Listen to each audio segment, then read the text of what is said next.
రేపు 5వ తారీఖున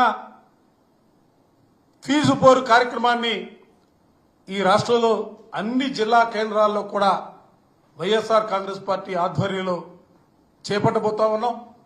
చేపట్టే ముందు కూడా నేను చాలా స్పష్టంగా సూటిగా చెప్పదలుచుకున్నా, మరోసారి చెప్తా ఉన్నా, పేద ప్రజల జీవితాలకు సంబంధించి పేద విద్యార్థుల జీవితాలతో మీరు సెలగాటమాడుతా ఉన్నారు.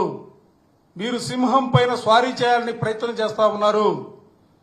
ఇదే విధమైనటువంటి పోకలతో మీరు ముందుకు సాగితే వైఎస్ఆర్ కాంగ్రెస్ పార్టీ ప్రజాస్వామ్యంగా